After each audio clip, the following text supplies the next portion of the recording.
You found it. Your home for the best content on your favorite team, the Fighting Tigers of LSU. Do us a favor. Subscribe to the channel. Leave your comments below.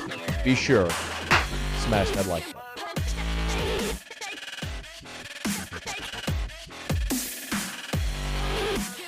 Brian Kelly at Rotary on Wednesday was asked about the schedule for his team right now, what they've been doing leading up to the start of camp, which is a little more than a week away. This is the time of season that we get so excited about. Our staff is in.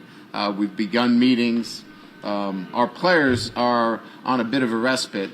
They had been training all summer. We've given them a little time off for those that are not in summer school right now, so they can get ready for the long season.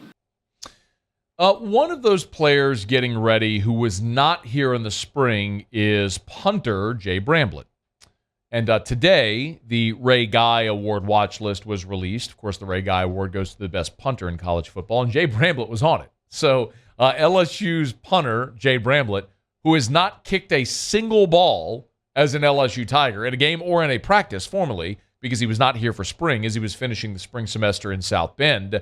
Jay Bramblett is on the Ray Guy watch list. And by the way, he absolutely deserves to be on the Ray Guy watch list. He's been Notre Dame's starting punter for 3 years. And in those 3 years, Jay Bramblett has been one of the best punters in college football. Last year was his best season as a junior. Averaged 43.1 yards per punt on 58 punts. He was fantastic. Having Jay Bramblett gives me a ton of confidence in the punting unit going into this season. Remember, not only are you replacing all of your specialists, you're replacing your punter, your place kicker, and your kickoff specialist. Also, your primary return specialists and your special teams coordinator, who Greg McMahon was, I would argue, one for one the best coach on LSU's team last year. Like, if you look at every single position group, every coach on LSU staff last year to this year, I would argue LSU upgraded everywhere except Corey Raymond in the secondary. It's no disrespect to Kerry Cooks. It's just Corey Raymond was the godfather of DBU. And Greg McMahon. I mean, Greg McMahon crushed it at LSU. Went and found Cole Tracy. Obviously got Cade York here. Made Zach Von Rosenberg an all-conference player. Avery Atkins was a walk-on who not only handled kickoff duties but punted for you last year. I mean, you won games because of special teams. Many times under Ed Ogeron with Greg McMahon here. So we don't talk about it much, but I'm very apprehensive about special teams on this 2022 LSU team. Huge shoes to fill Brian Polian has with replacing Greg McMahon. And then all of the different specialists.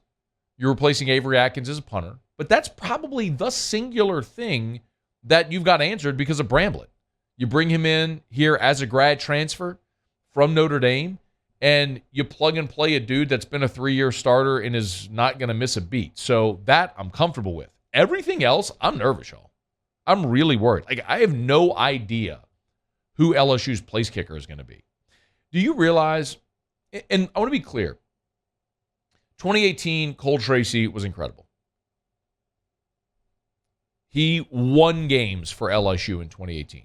Won the Auburn game. We can run down the list if you want, but you remember many of them where his consistency built cushions and allowed LSU the opportunity to win games. I'll remind you about the opener in 2018. Remember the opener in 2018?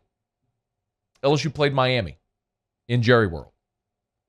Cole Tracy was 4 for 4 on field goals that day with a long of 54 and 3 of 3 on PATs.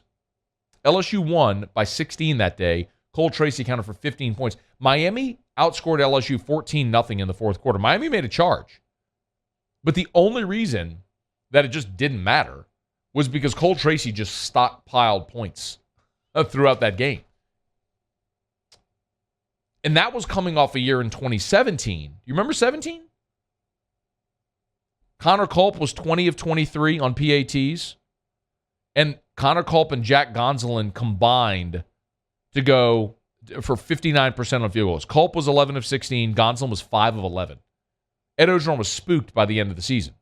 Didn't know whether to attempt a PAT or kick a field goal. I mean, just didn't know what to do. I mean, the way he handled the end of the Notre Dame game and the bowl game was miserable because he didn't trust his kickers. And so you go from that in 2017, which was dreadful, to Cole Tracy in 2018. But then remember what happened at the start of 2019. And Cole Tracy sat in the chair right next to me. I've referenced this too many times. You've heard this before, so forgive me if you have, but if you haven't, you'll hear it again. If you haven't, you'll hear it now. If you've heard it, you'll hear it again. Cole Tracy sat right next to me. At the start of the 2019 season, you had Cade York, who was having some struggles early. And Cole Tracy sat right there in our studio and said, don't worry about Cade York. When he leaves here, he will be the best kicker in LSU history. And he's right. So there's two parts of that. Number one, you could sit here and say, well, look,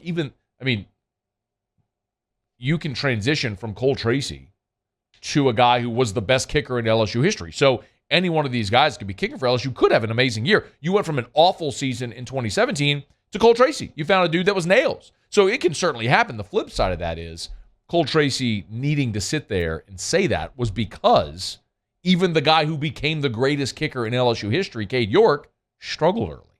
So I'm terrified about special teams.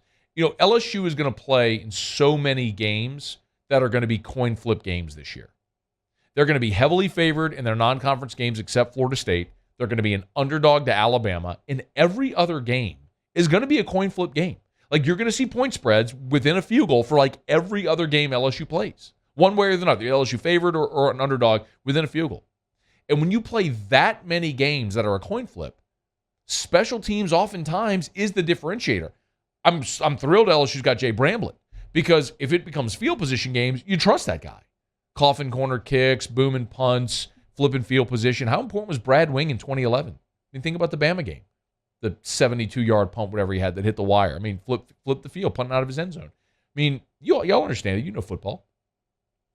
But if you got to have the kick in the fog against Florida to beat the Gators in Gainesville, is one of these guys going to make it? I don't know. That's the unsettling thing. That's the unnerving thing. If you have to have the punt return like DJ Chark had against Auburn in 2017 that sparked the comeback for that improbable win, the largest comeback in an SEC game for LSU in Tiger Stadium history, do you have it? I don't know. It's the thing we're not talking enough about. We're talking about quarterbacks. We're talking about offensive line. We're talking about linebacker. We're talking about which of the transfers are going to win the jobs at cornerback. And I get it. I mean, all those are big name spots in the marquee, and I understand why we're spending a lot of time on it. The thing we're not spending enough time on, and hopefully LSU is, and they get answers to the affirmative, is special teams. Jay Bramblett, Ray Guy watch list, deservedly so. I think he's going to have a great year. Everything else in special teams, that's going to be fascinating to see how it plays out. Hey, thanks so much for watching. Please leave your comments. I love to interact, and be sure to hit the red subscribe button below.